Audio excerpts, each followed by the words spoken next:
here at Sheldon High School, K-9 Studios, we have professionals that come in from various parts, from Pixar, Cartoon Network, Disney. They come in and work with our students where they're able to critique their work, they're able to give them assignments with animation or storytelling. They treat it as if professionals that come in are hiring my students to work on projects. So it gives that real-world experience to them. Part that I want you to have as your takeaway is talk a little bit about story structure.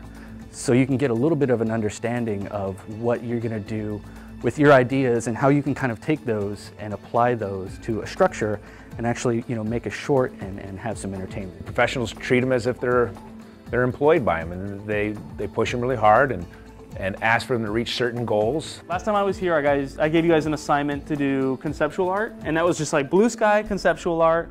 I kind of explained the story in the historical context and just said, go away and do some either character designs or some illustrations of what the island would look like. I find it to be very important for the students to have outside interaction with artists to give them that taste of real world. I always talk about this classroom is not a class, it is a job.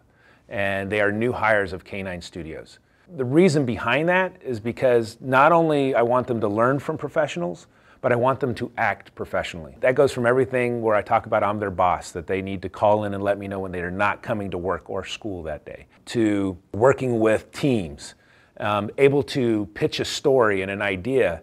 They have to practice all this, and it doesn't matter, even if they're not going to go off into the art world, that they're going to take these skills to whatever job they're going to do. You have to be able to come up with an idea, figure out how to do it, and be able to show it to others and then implement it. That is important in no matter what job they go and take on. Now we're going to play a game. Now that we have our minds in brainstorming mode, it's time to start telling stories. And we're going to tell stories in the simplest form, which is a little illustration. When we have a professional artist that's going to come in for a day or for a weekend, we have an artist seminar is basically what we call it. And the artist comes in and addresses the class. We introduce them, talk about the credits that they've been a part of. Then we usually have a topic of what they're going to be dealing with that day. If it's story, if it's character design, if it's layout. And the artist starts talking about how he does it in his job, at his professional place of work. And all you do is you do a drawing up at the top, and you fold that piece of paper up and you pass it to the person to your right, and they open it up, take a look at that drawing, and they're like, oh, okay. And their job is to come up with an Act 1 based off of what they think that drawing is. He provides a project to them, asks them to be able to do certain steps, shows them how to do those steps, and then takes them through the process. And then it becomes like a lab.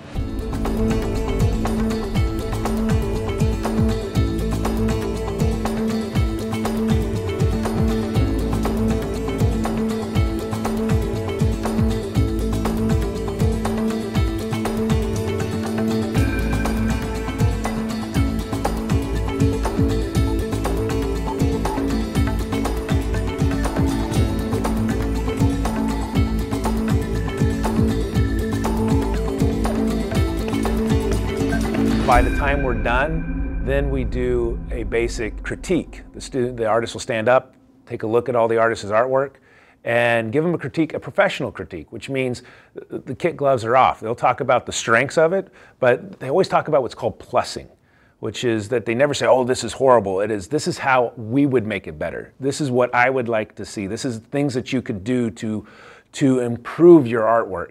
Take a look at, ships have a skeleton before the skin of the planks is put on. I would have her look at like the skeleton of a ship and see how, if you can get the sails sagging and ragged and that sort of thing. But this is a great start. The students love it. One of the things I always say is that you'll never know who will walk in our studio doors, and to always be prepared.